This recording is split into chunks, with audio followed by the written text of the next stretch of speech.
What's up, everybody? Sean here with another Live to Roll. We have a fun show for you guys today. If you guys do have any questions during the show, any comments, anything you want to add to the conversation, please make sure to drop them into the chat. We'd love to hear from you. Let's get into a couple quick introductions and then we can let our guest here introduce herself. So I am Sean. I'm a C5, C6 quadriplegic from a spinal cord injury, a snowboarding accident 22 years ago. Bobby, go ahead, buddy. Yeah, not a problem. I'm Bobby Rohan. I'm also C56 from a bicycle accident 37 years ago. And enough about us two yahoos that you already know enough about, but we want to introduce our guest for today. Her name is Kitty, and she is a Miss Amazing. Miss. Yep, I am Michigan Miss Amazing 2026 Miss Queen representative. Quite a And mouthful. well, Nice. introduce yourself, and then we'll get more into that and other things about yourself. All right. Hi, everyone. I am Kitty McClintock. I am 26 years old. I am a power wheelchair user. I have Ehlers-Danlos syndrome, POTS, muscle activation syndrome, and some other complicated things. But I live to roll, as you guys, your guys' organization is all about. Awesome. Yeah. That is live to roll. And the other thing that you also do a lot of, besides being Miss Amazing 2026 Michigan, you do a lot of advocacy and other stuff. Sorry, guys. There goes the dog. So excited. So that's it. I told you that we were having. I didn't think the interruption would come that quick, but sorry. So tell us a little about your disability, because usually we have most of our guests with a spinal cord and other disabilities, but I think yours is unique, um, and you have many lists of them that I saw on your Instagram. That I saw about six, and then you said many more. Uh, Tell us a little bit about it. When did it start? Was it from birth? Just give us a little background on it. All right. So, my disabilities, I technically was born with, but I didn't start experiencing, I would say, life altering experiences until it's probably about 10 or 11. Is when I kind of, the alarm bells were kind of like, all right, something's not quite right here. I was born with hip dysplasia and embracing for a good majority of my infant ages. I believe the first 6 months to a year of my life. Obviously, I was a newborn, so I don't remember it. Which that is really common with people with Ehlers-Danlos syndrome, is having something like hip dysplasia. So that was kind of like a warning sign, but we didn't really know until I was almost 18 years old, because it was at a time that the diagnostic criteria and trying to find specialists, and even still, people still definitely struggle today to find specialists, but like no one in my local community knew anything about it at the time.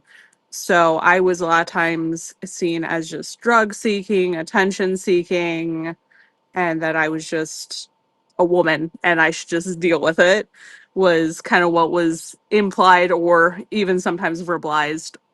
So it took me a lot of searching around and finding a good specialist that was actually willing to diagnose me. I actually had help in getting the diagnosis by a janitor that I had in middle school, who had the disorder himself and was like, you have a lot of really similar traits to what I do and stuff. I think you should see my specialist because your story seems very, very similar to mine. And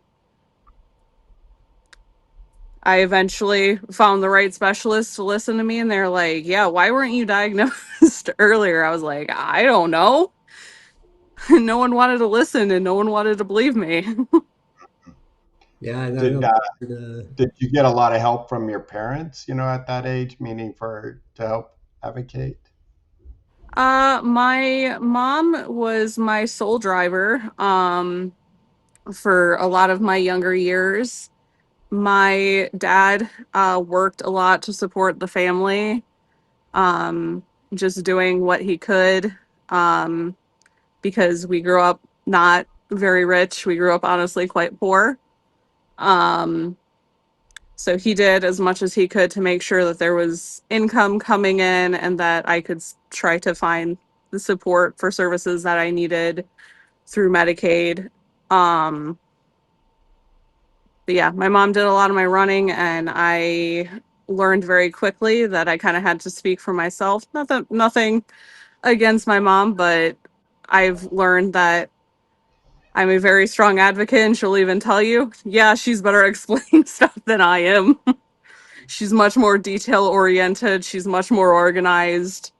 So nothing against my mom, but I was a lot of times the one doing the speaking, which a lot of doctors did not like because they'd be like, "Oh, you're 12. You can't speak for yourself." And my mom would be like, "No, she can explain what she's feeling a lot better than I can explain what she's feeling." Yeah, that's good. Your mom did advocate for you on that Mhm. level, and I see October's in the chat. Hi, October. is that a friend of yours? That's awesome. Welcome to the Yeah, it's chat. one of my friends. All right, awesome. Welcome, October or She's friend. actually part of the Miss Wheelchair America circuit, so she's also a fellow pageant sister, even though we're part of different organizations. Cool, Cool. cool. That's We might awesome. have to get her number from you and get her on the show Yeah, one day. definitely. There you I have some go. other people also to recommend to you guys. I can think of some really, really awesome people that I know. Sounds good. Awesome. Yeah, that sounds good. We love to highlight people in the community that are doing awesome things and just great to support each other. Definitely. Yeah. But being at a young age, I think it was probably pretty valuable for your mom to let you do the speaking, and it probably empowered you at such a young age for when you got into your adulthood that you were able to speak for yourself. Um, I saw it was probably a good thing. Hi, Aunt Jackie. Sorry, I thought she was in the chat too. Yeah, and I'll make sure to highlight those so you can see anybody. I know sometimes on your phone it's hard to see the full chat, so Yeah, it's really small on my end. yeah, okay. So I'm gonna try to make sure to highlight it, and we'll say Thank them if you you. can't read them. But But that's yes, I great. definitely think it was really important at a young age to speak for myself because it honestly helped push me into being an advocate even today and to grow and learn. I mean, I've heard from other people and I've even seen in myself looking back at some of my past things where I've really grown as an advocate and really grown with my speaking skills. I've really grown with how I'm able to present myself, and it might seem egotistical, but I'm honestly proud of myself for how much and how far I've been able to come in even just the past couple of years. Yeah, that's Thank really you, great. October. Hmm. That is really great to hear. Um, so let's I forget what other. So when did you first having to start using it like a mobility aid full time with all the different? Okay. Well, technically, full time, I would say would be closer to my sophomore year in high school, but I would say intermittent use. I started probably seventh or eighth grade. I technically was still doing volleyball at the school, but most of the time they didn't put me out there because they saw that like my joints moved much differently than the other girls, and like when they'd be like, all right, get into a squatted position, I was in a much more extended position and had a hard Mhm. time holding a normal position. Like I couldn't spike the ball overhand and stuff because my wrist would dislocate and go way too far back. So I always did like underhand serves. Um, I really wasn't that sporty. It was just, something for me to do. Yeah, 'cause- And honestly, I think it's a lot of what caused injuries that I experienced and stuff because I was hurting myself during practices and stuff, rolling ankles, subluxing stuff. And at the time, I didn't realize that's what I was doing. I was just like, oh gosh, this hurts. Wow, this hurts. Wow, this hurts.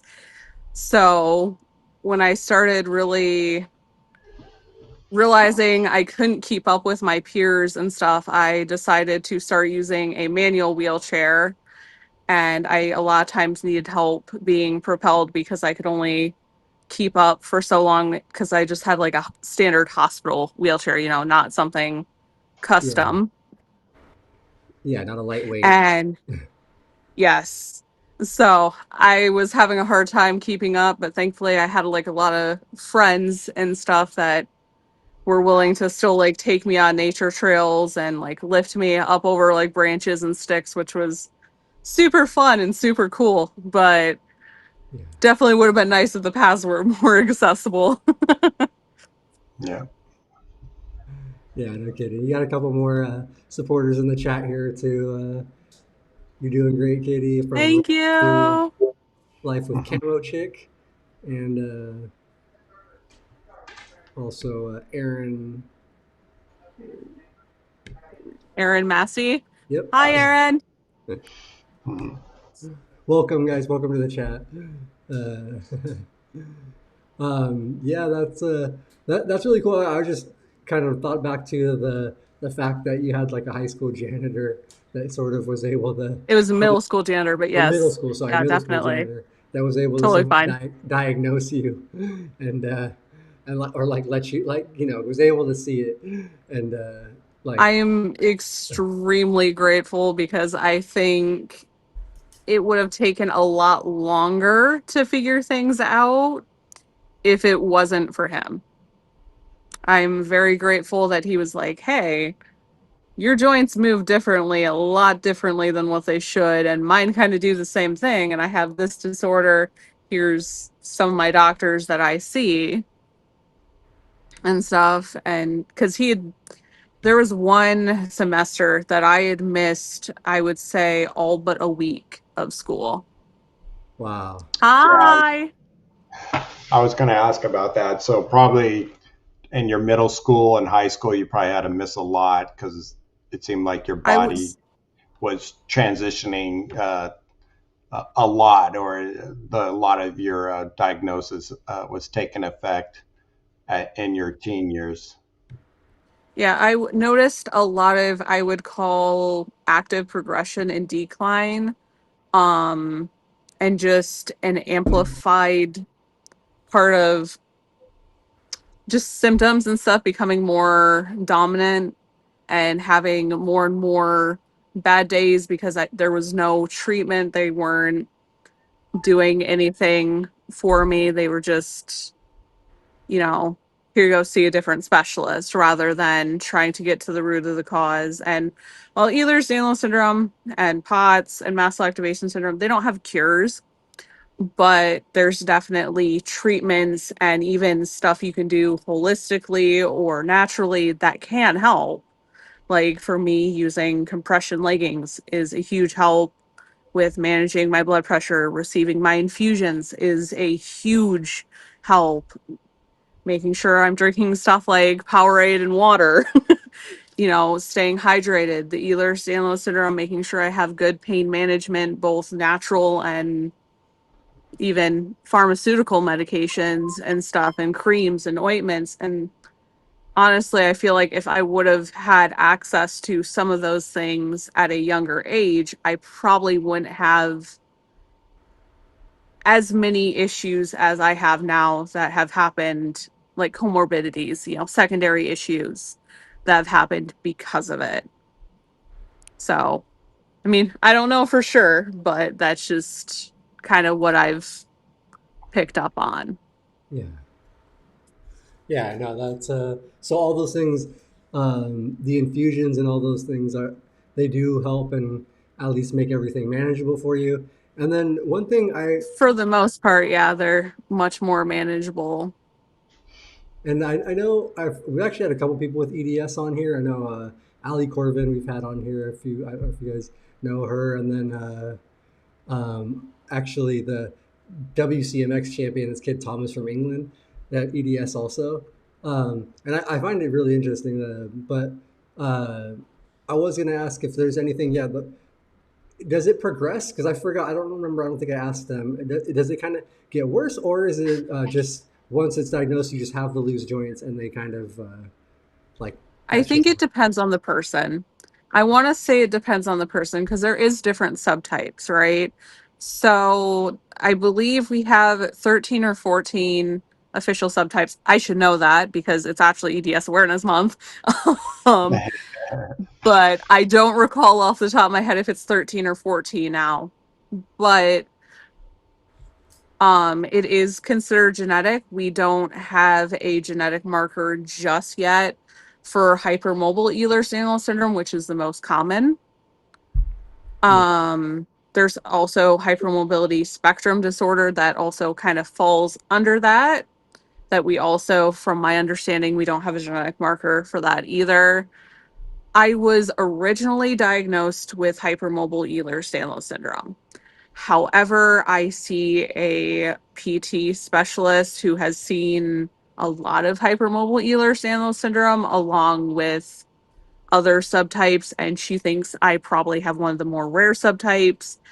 But genetic testing is extremely expensive, and right now there's no one in Michigan that's willing to take Michigan Medicaid to see a geneticist for Ehlers-Danlos syndrome specifically. They're denying referrals. So, Yeah, hi, Sarah. all your love and friends here. That's great to see. I hope I want to move on, and I'm sure Sean wants Yeah, to sorry. not just talk about your disability. Definitely, we have so much more positive stuff. But I just had to ask. You had on your Instagram, your top 5 horror stories, and you're talking EDS.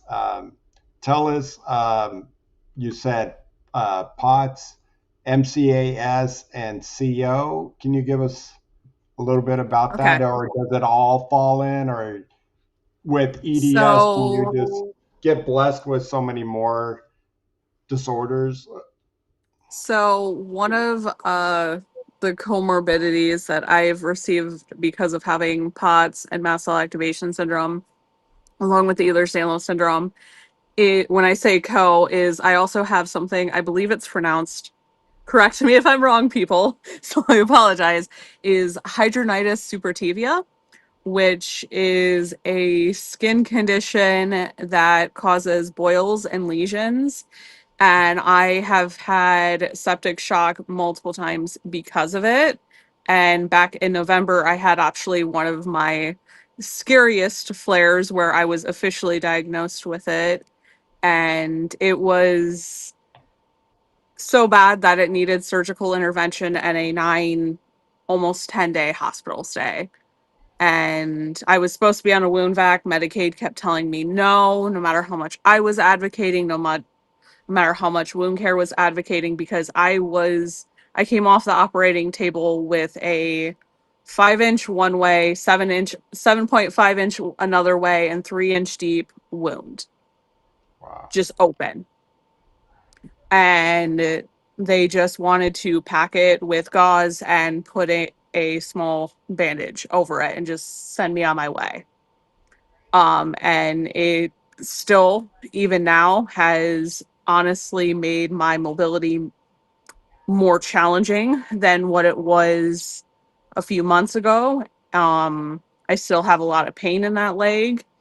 I can't put much weight on that leg for long periods of time. So I also have cervical instability. So sometimes I need a neck brace if I'm going to be upright for an extended period of time, or if I'm going to be on rough terrain where I'm like bouncing around a lot, um, because my neck can easily hyperextend or overextend to the point that I get really dizzy and really nauseous from just my neck pain and neck issues. So that's why sometimes people will see me without a neck brace, and sometimes, like today, I'm propped up in a way that I have good back and neck support. And I even have a plushie in case I need to lay back and stuff and change positioning. But if I'm like out and about and stuff, I don't always have that luxury if I'm just in my power chair. I hope that answered your question. It beyond, and uh, Yeah, that's what I think Sean and I have kind of learned with that. With EDS comes a lot more luggage, and it seems like Yes, it does, definitely. everybody's different. Yeah, and um, so thanks for that. Not clearing it up. I was just saw it on your. Elaborating on my experience. Yeah. Yeah, well, it just seeing it I see that it impacts your life. I mean, just like what we get impacted with our lives, when we use words, a lot of us, are UTIs are one thing, which is urinary tract infections Yes, that I've had a cause, lot of UTIs as well. I know they're yeah, awful. and probably from sitting, and something Sean and I get is AD, which is autonomic dysreflexia. And so I think when you have one thing, there's many things that go along with it. So, um, Yeah, but something a lot of people don't realize for sure. mhm, yeah, exactly. yeah, no, that's a lot. But thank you for explaining and breaking everything down, kind of some of the stuff that you go through and deal with.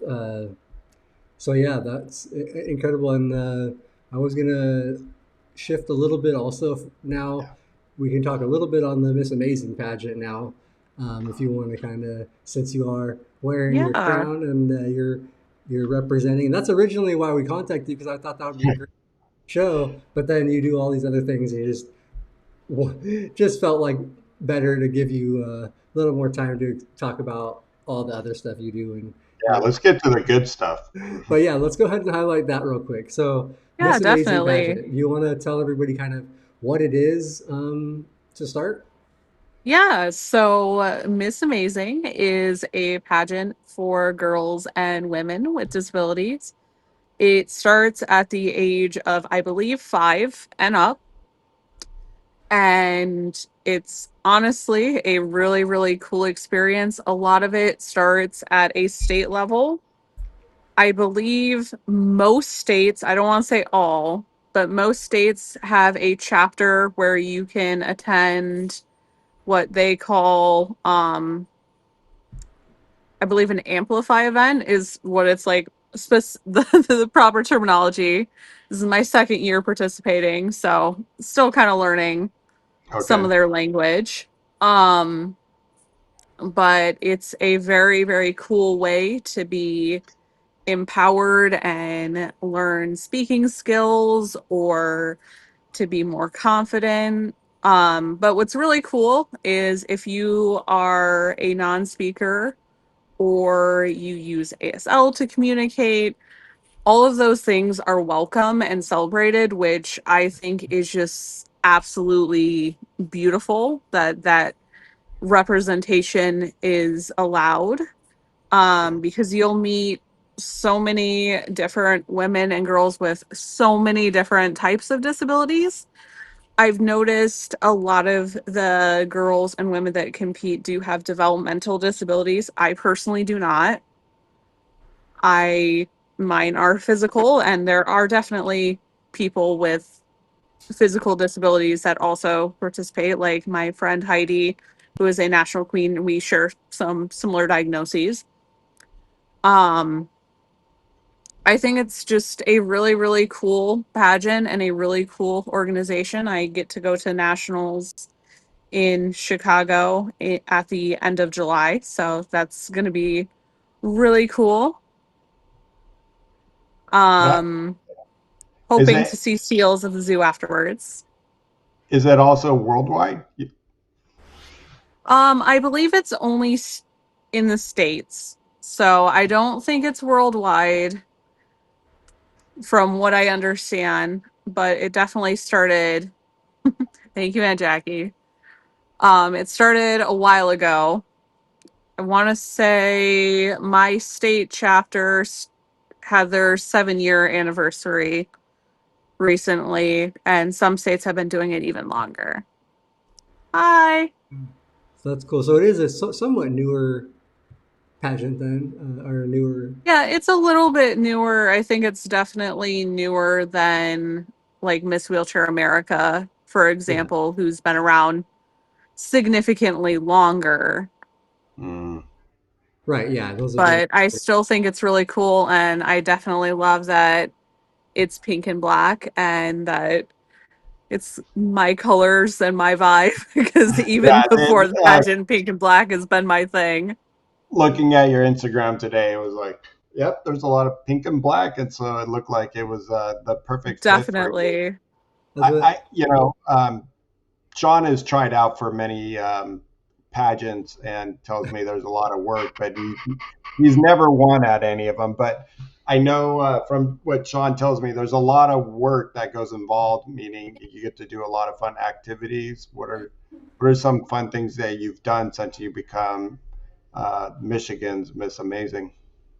Okay, so some fun things that I've been able to do is I've been able to go out and share my book, Everyone Belongs, a story of disability and inclusion, which is a children's book meant to help kind of normalize disability in a friendly and colorful way while I wouldn't necessarily call it fun, but it's fun for me. Most people would be like, that's not fun. But being able to do a public speaking event in front of senators to explain why Medicaid services are so essential for people with disabilities and why caregiving services are so essential. Uh, that was a really, really cool experience. And for me, that was fun in the sense that I got to do something big and I got to make a difference. And for me, I find enjoyment in doing things like that. I'm getting ready to do wheelchair hockey again with one of my local friends, and my partner and I are going to do wheelchair basketball again. They got me a pink and black basketball during the winter months, and I'm like, snow, go away so I can go play wheelchair basketball. I want to play.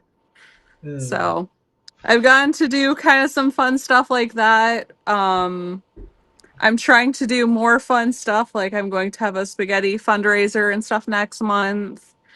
And I'm trying to involve myself in more events that are in my community as they show up. So yeah, I've been able to kind of do some fun stuff like that. God, that's amazing. yeah, that is really cool. I know that's having a platform like that really opens up extra opportunities for you and lets you like see and access some stuff for advocacy and to be able to do fun stuff to help other people and all that. So it's really cool.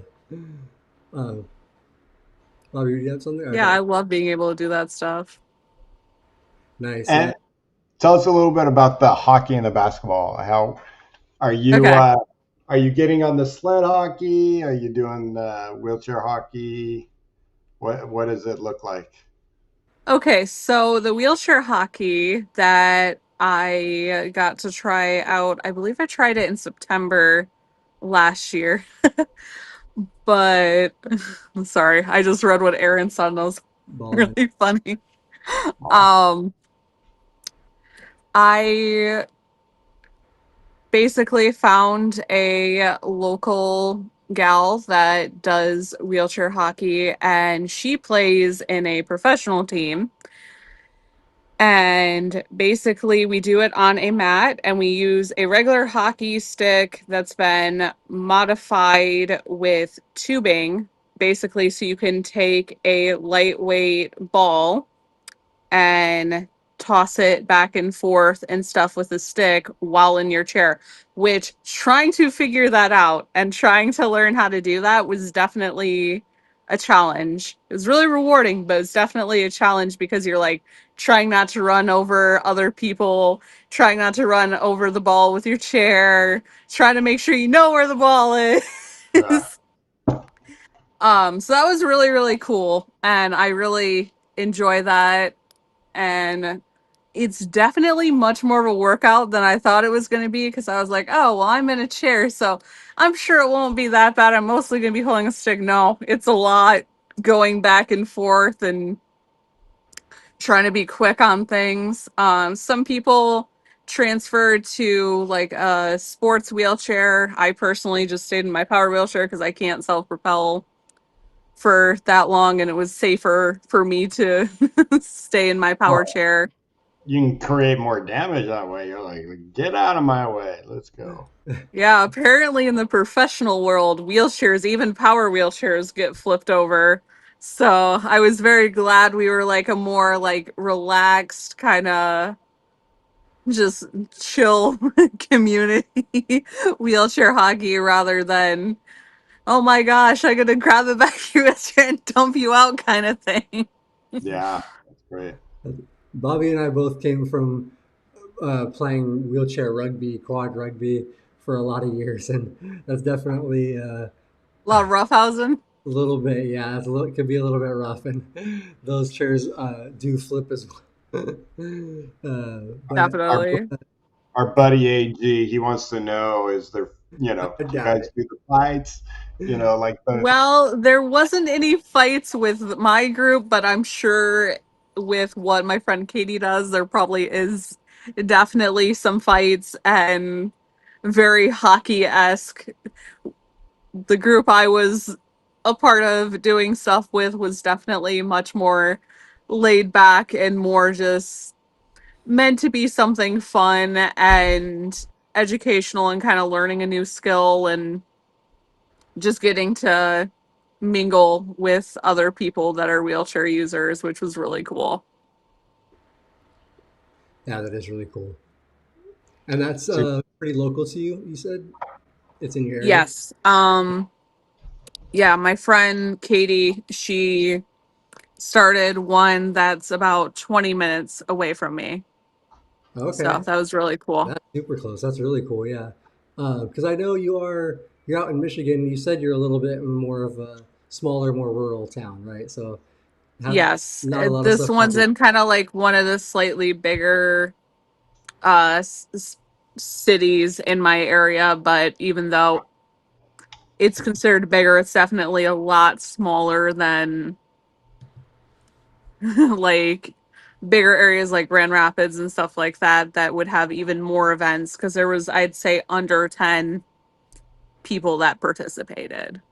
Yeah, I'm sure the events are a little smaller because it's not like like here in Southern California. It's a densely populated wheelchair disability community, but you're a little bit more spread out there. In Michigan, it's not quite the same. But I feel like ten's not a bad turnout. I've been to plenty of events out here even that we've shown up and there's been like 5, 10 people just like play whatever rugby or something. Yeah, it's just fun. You just get together. And do it. So that's cool. And Um, wheelchair basketball's a lot of fun when my neck cooperates with me. That one's a little difficult with my neck, but I was last time I played last year, I think in one single session I was able to get 20 hoops, I think is what I got in total. So I was pretty proud of myself for that one. better than what Sean can do. I've never, you know how many times I've been at rugby practice and tried to bump the rugby ball into the basket. I get like, if I hit the backboard, I'm like, hell yeah, I hit that. Yeah, Sean and I are both like, if it touched the net, we're still like, there you go. That's a basket. So yeah, I you blame did my great. dad's genes for that one because he used to be part of a basketball team with his church. So I think I got a little bit of basketball skills from my dad. There you go. Nice. Nice. That is cool.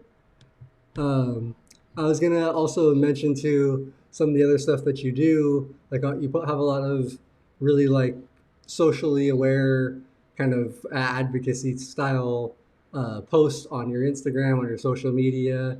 Um, Yeah, so I was gonna ask you kind of a little bit about your advocacy and things that you do for that, and maybe start with kind of what made you first decide that you needed to not only advocate for yourself but for the community as a whole. it's actually a really good question. So, for me, a lot of why I chose to start advocating in a public way is when I first became disabled, in a sense that it was life altering and just a lot of changes happening, I felt really alone, right? Because doctors weren't getting it. There wasn't much representation in my community. There wasn't much representation in media. So I was like, you know what? I want to be that change. I want to be that person that is out there making that change, making that difference, showing up, being a part of something bigger, and speaking not only for myself, but also for other people. I thought that was super, super important. And that was kind of just my turning point of realizing that there wasn't much representation for me growing up. So I want other people going forward to be able to have that representation and feel that love. And I definitely have been able to grow and have met some amazing people through it that are either advocates themselves or have been like, wow, I didn't realize things were this way. Thank you for teaching me. And that it's like, that's what I wanted, was for someone to feel less alone and for someone to also learn something in a positive way. Yeah, no, that's really cool. That's great that you do that, and a lot of your posts are really good, really great, positive, just really cool stuff that benefits the community. So that's awesome. And real quick in the chat, we did have a question, but I think uh, Burke. Sorry, I forgot her actual first name. October. October. That's right. Answered it for me already, but Angry Quad did actually ask if with EDS, does it is it destructive to bone density? There it is. Sorry. But she answered and she said it's more of a connective issue. But do you want to add anything to that, or do you have any? I Because don't have anything specific to add to it. Because like I said, there are different subcategories and there's definitely other issues that people experience that might be different than my experience. Um, that's something I've kind of learned with meeting other people with Ehlers-Danlos syndrome. While a lot of us might have similar stories of finding doctors, we might have some similar symptoms, but at the end of the day, everyone is going to have kind of their own personal story. Like some people get spinal cord injuries secondary to Ehlers-Danlos syndrome because of tethered spinal cord syndrome. really, I personally don't. I personally don't experience paralysis myself, but I know there's plenty of people that have become paralyzed because of their Ehlers-Danlos syndrome. So it's a huge spectrum, and because there's so many It, different subcategories, you never know. it, it becomes more debil, but debilitating. Debilitating. debilitating, yeah, more than just paralysis per se. As you know, I know that it affects joints and your uh, and your body in a whole, in the sense that you get weak, or obviously you were talking about your neck and not now not being able to ambulate like you used to, and so now is the power chair, and so I think that's the difference. It's kind of gradual and comes on slow. One question I wanted to ask you, and I think I saw it in one of your posts. A sucky thing is, I think you said a sucky day is when you can't have your infusion. Tell us a little bit about it. I know some from a couple friends that I coach through Yeah. my exercise classes, and I know it's vital to them, and they don't feel great if they miss a day or miss their treatment per se because it's not every day. Tell us a little bit about the infusion and how often do you Right. get it? So I personally need infusions at minimum 3 times a week. Um, in the summer months, it would be great if I could get it more often, but it's really exhausting. And I a lot of times have other appointments that I need to do as well because I'm there 4 to 6 hours each Yeah, time. So if I need it every day, that's your whole life. it's my whole life, right? So I'm one of the unfortunate few that have to go to an outpatient facility rather than being able to receive them at home. And because of that, it makes it really difficult sometimes. So if we have really bad weather, I can't go. And I sometimes will have to miss. There in the winter recently, I had to miss an entire week because the roads were so bad I couldn't get out. So in certain cases, sometimes I'm rushed to an ER that's slightly closer if it gets really bad, because a lot of times what I experience symptom wise is I start feeling like kidney pain, I get bladder spasms because of being dehydrated, I get really tachycardic, I will have syncope back to back, my blood pressure is all over the place. I will feel really dizzy, really nauseous. Sometimes I'll vomit, which only makes the issue worse. I've even had situations where I also had to miss a little bit more than a week one time because of our van breaking down. So while we were waiting for the ability to get a new van and not having reliable transportation, I was having really bad pain. I was having shakes and just absolutely no energy to do anything but what was essential, like eating, drinking, and sleeping, basically, is what happened in situations like that. So, for me personally, I feel like if I miss even just one, it can definitely have bad impacts. And if I miss even more than that, it's definitely pretty intense symptoms and stuff that I experience from missing it. I And have what is the infusion? Sorry, Sean. Just real quick, if you, what are the infusion like? Is it medicine? What are they putting, or are they taking Yeah. out? And how? When did you start that? Okay. So I get 2 liters of lactated ringers for hydration. I also get IV Zofran or IV Phenergan. It's usually IV Zofran now because of some sort of regulation with Phenergan. I also sometimes have needed to get iron infusions because of my cycles causing my iron levels to drop to such a point that they're dangerously low. Um, so those are the main things that I receive. And it seems So like every people with EDS are different when they get these types of infusions. They have different um, what uh, different types of treatment. yeah, mine specifically is more for my POTS symptoms, more than anything else. I started them back in 2017. I used to only need 1 liter twice a week, but as I've gotten older and as things have changed and having more issues, GI issues that haven't been officially diagnosed even yet, Um, because of like vomiting and nausea and stuff, it makes it really hard to make sure I get enough hydration in myself.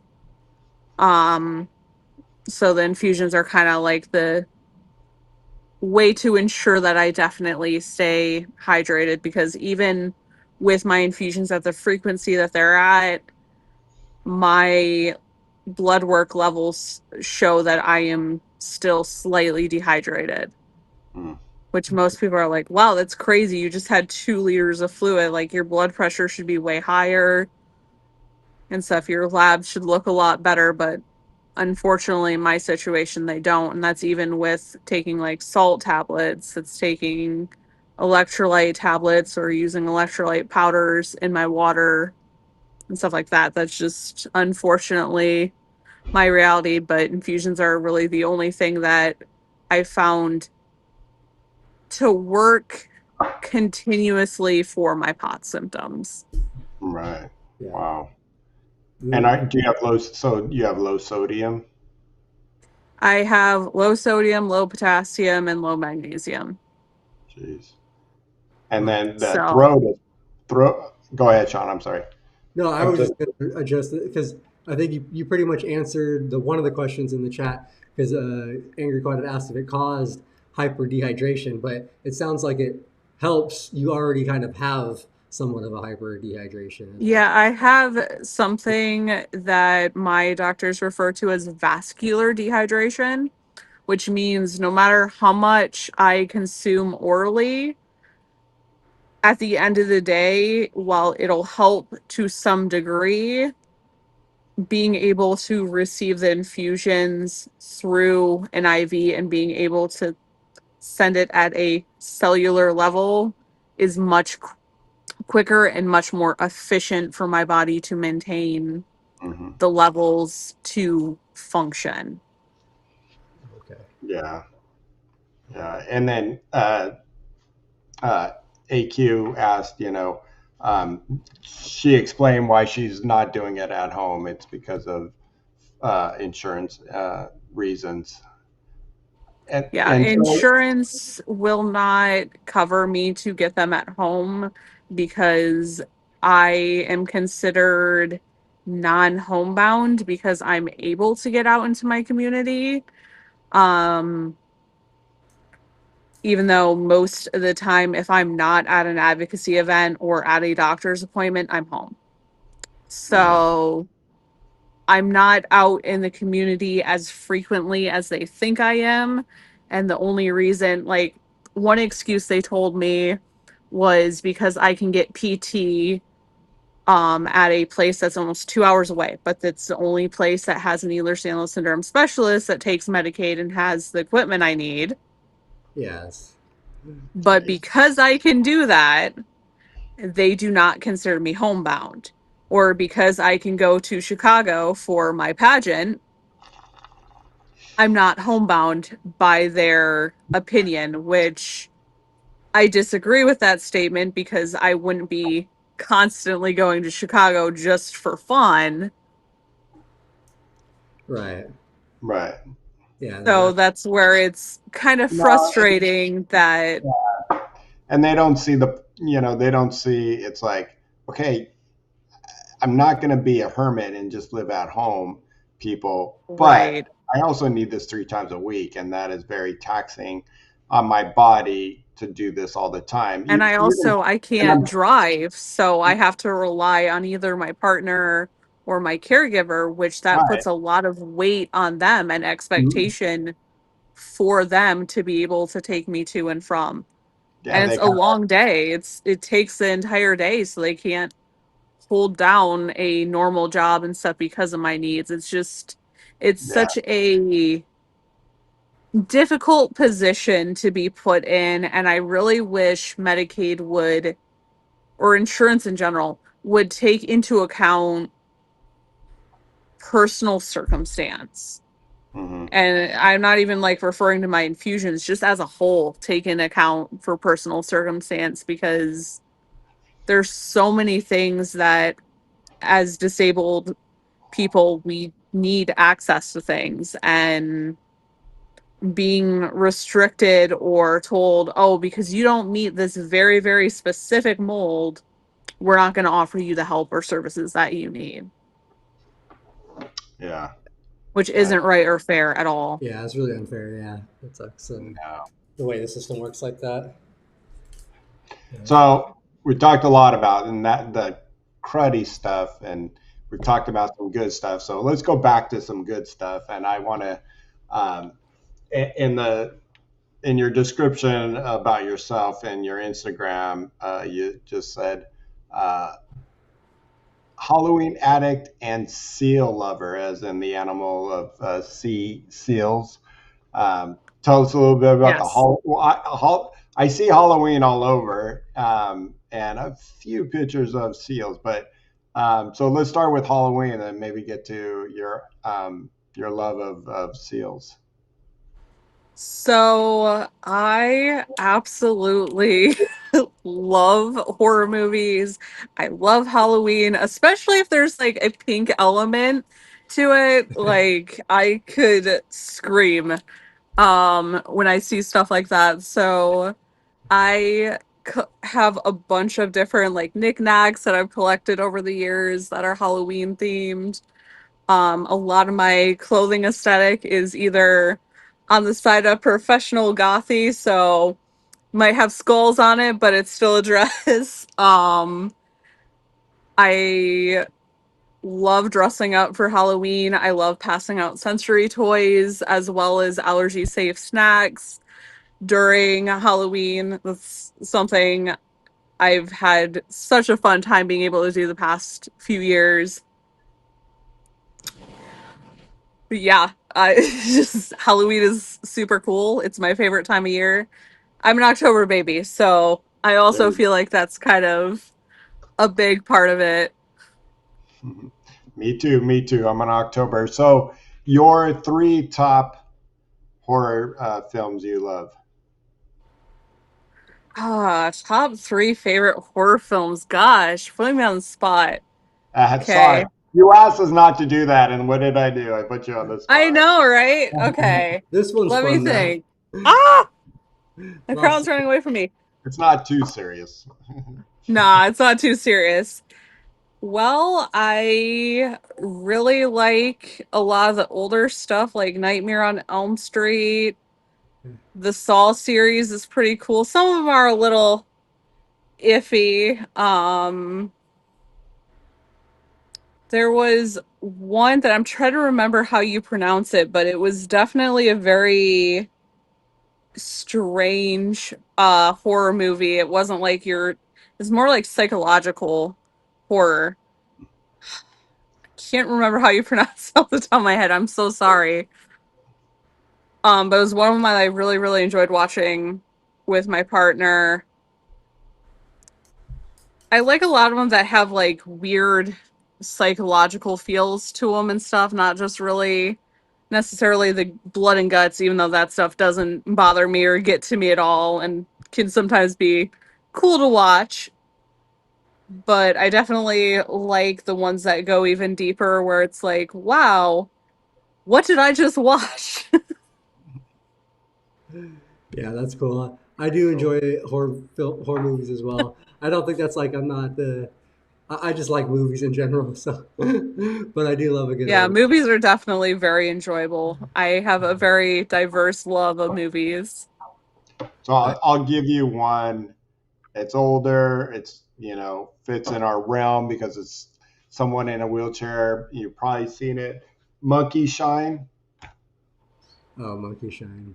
I Have still you haven't. seen it, I've actually. Kitty?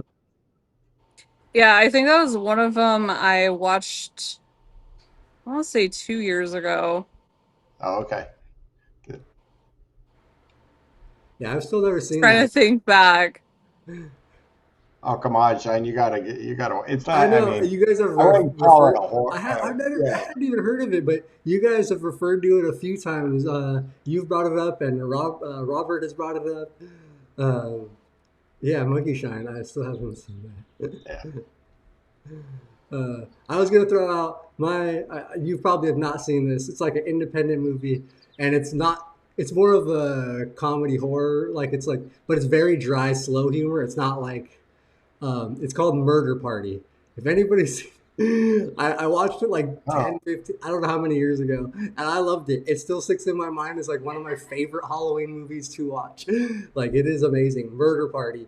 It's such I like if you like an awkward kind of like you said you like it kind of weird like Yeah, I'll have but to there's look like a that up. comedic element to it.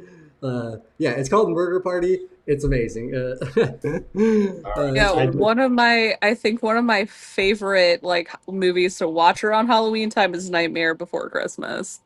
Okay, nice. Night Before Christmas. You're a Jack Skellington fan. Very Definitely, all the way. nice. That's cool. So, for my love of seals, if I can talk about them, Yes, Yes, let's talk please. about is so I have a bunch of seal plushies all that. over. They're all over the bed. So how it started Hmm. is there is a group called Ocean Connections, and they had a seal named Mango. And I absolutely fell in love with her videos, and it was during the pandemic. So I was like, once things open back up and calm down, I will go see her. I'm going to make this on my bucket list and it's going to happen. Well, unfortunately, Mango got very sick with cancer and unfortunately passed within a couple of years of me watching her content, and I was devastated. I cried when they announced that she was sick. I cried again when I had found out that she passed because I was emailing and calling her trainers and stuff, and they always would respond to me in the comments. Like I started developing kind of like this parasocial relationship with the seal. So a couple years ago, 2022, I believe, I was able to go to a zoo that had seals, and my Aunt Jackie took me, and I squealed and screamed so loud when I saw seals for the first time in person.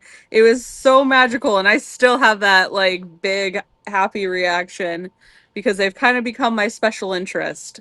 And I could probably lecture people all day about the difference between sea lions and seals. So if someone's like, "Oh, that's a seal," no, it's not. That's a sea lion. And I have to sometimes refrain because I'm like, that's rude. You shouldn't say stuff like that so aggressively to people that have no idea. Uh, Yeah, I can see it. no, I that can is see funny, it. and I know a lot of people do mix that up. I honestly don't know what like the biological differences are exactly, but I know that they're.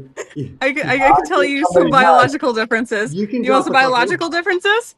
You Okay, can drop so a. a really cool fact about sea lions is they have a rotating hip bone, and their fins are about the equivalent of like a length of our arm, versus a seal, their fins are only like the length of like a hand.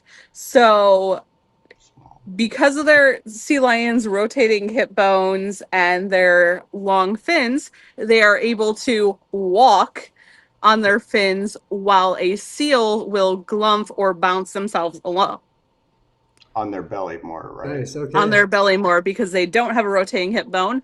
Another key feature is, unless we're talking about fur seals, seals only have ear holes.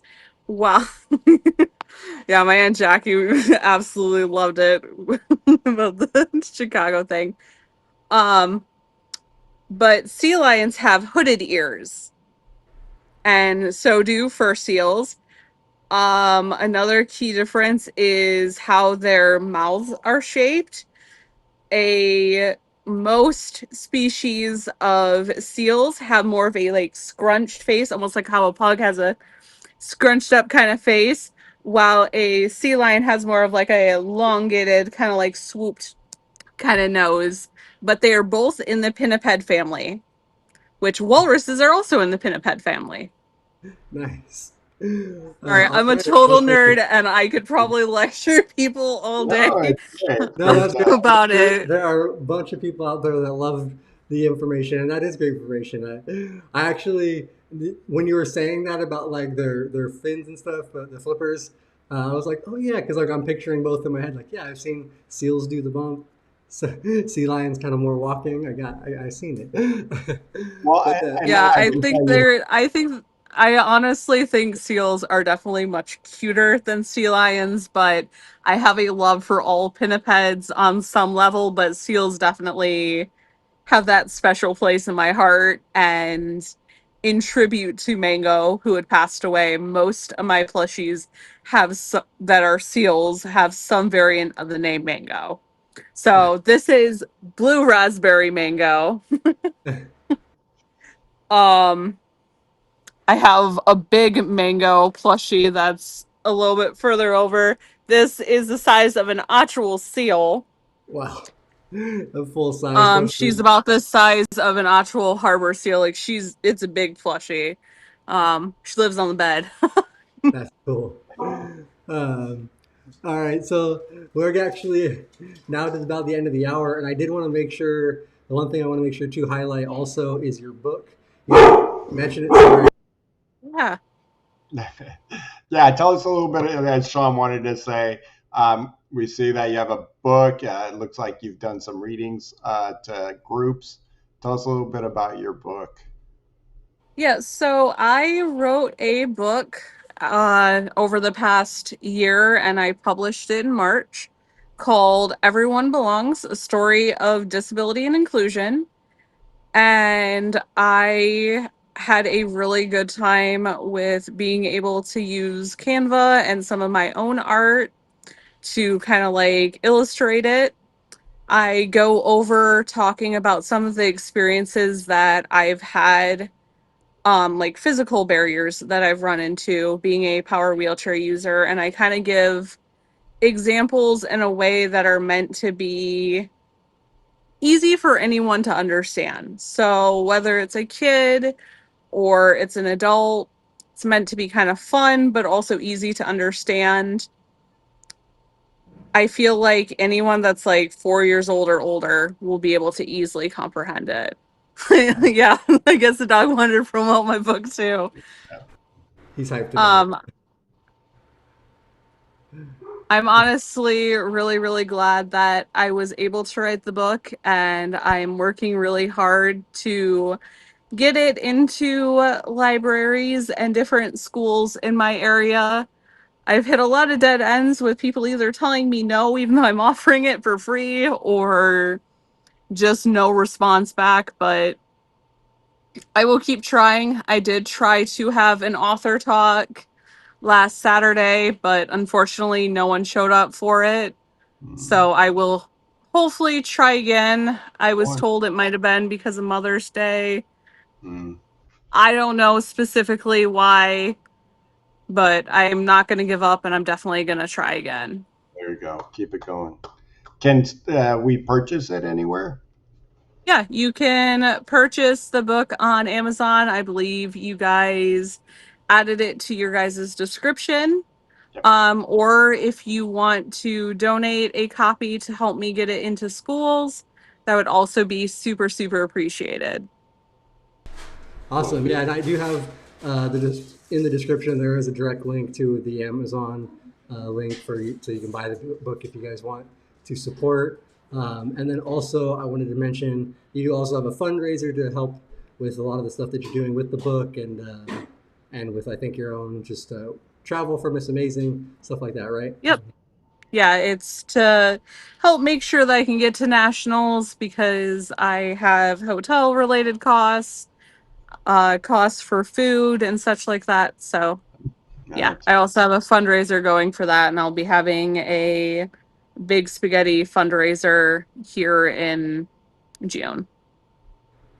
Cool. And the link to the fundraiser also is down below in the description below. So you can find your TikTok, your Instagram, Facebook, and those two links. So, Yeah, and thank you to everyone that decides to support me, even if you're not making a financial contribution, just following along on my journey. I really appreciate it. And honestly, I hope to meet even more amazing people from doing this because you guys are super cool too. I really appreciate it. awesome. Yeah, no, it was super great to meet you and talk to welcome. you. And I'm sure we'll stay in contact and try to highlight some other stuff you're doing in the future and things. And Yeah, um, I'd love to. Yeah, keep so us in touch. so that was great. And yeah, if you guys, I had just pretty much said it, but if you guys do want to follow her, check out the journey that she's on. Make sure to follow the social media links down below in the description. Um, so yeah, let me go ahead. I'm gonna thank our sponsors real quick, and then I'm gonna give you just a minute to like kind of give a final thought. Anything, whether it's advice, whether it's just a a thought you have, a quote, honestly anything, just a positive, something positive to end the show with. Okay. Let me go ahead, thank our sponsors real quick. We do appreciate our sponsors, Mobility Professionals and Urology Professionals. Mobility Professionals is actually local to Southern California. So if you're anywhere in the Southern California area and you need a new wheelchair, standing frame, commode, any of those big DME equipments, give them a call. All the information is down below. And then their sister company is Urology Professionals, and they're actually nationwide. So if you need catheter supplies shipped to you, they can do that, ship them directly to your doorstep anywhere in the country. Again, they'll help you out with taking care of everything, switching stuff with your doctor, your insurance, everything. That great customer service, and they're honestly just great supporters of the community around here. We have many friends that work for the company that do help out, volunteer within the community as well. So we do appreciate them very much. All right, so and on Thursday, sorry, I want to highlight on Thursday, Bobby coming back again on Thursday with the guys for a rolling over the hill, talking a little aging with disability on Thursday at 3:30. If you guys want to check that out, Bobby, did you guys have topic? Or you guys kind of We have a guest coming on. His name is Larry Singer, aka the Hook It guy. okay? He's far out groovy dude that loves life, and he is one of only, I think. He wears these bracelets. He's a quadriplegic like us, and wears these hooks on his brace with hooks on it, and how he functions in life and grabs everything and does everything with these hooks on his hands. He's like Captain Hook with both hands. It's amazing to watch. That's actually wild. I never realized that that was the same Larry. I met him in 2020 at the Abilities Expo.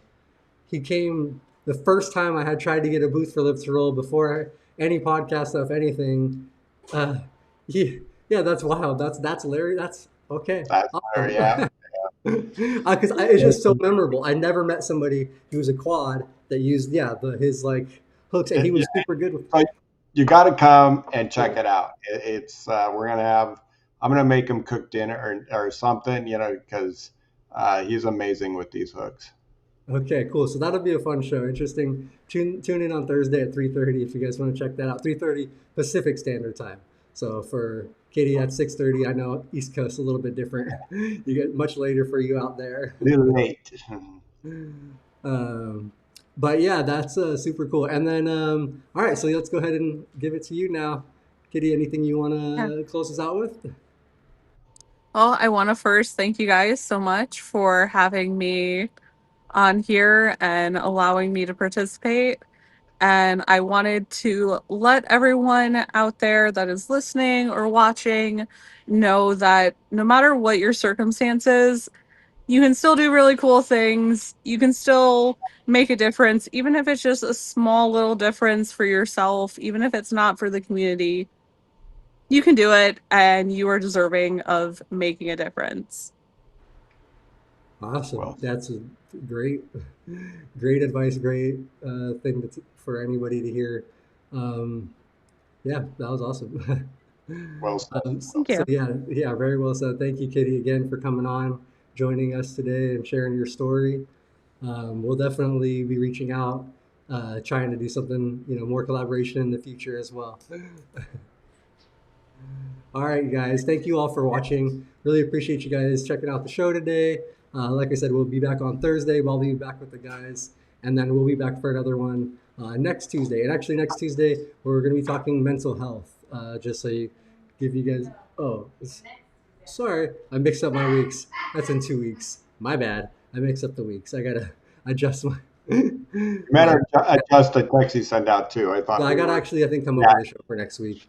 there you Two go. weeks we're doing men's mental health, and then we're doing women's mental health in a couple months. I think we're gonna do a separate one. Okay, that's fair. Okay, guys. Thank you guys for watching. We appreciate you guys. Live to roll, everybody. Kitty.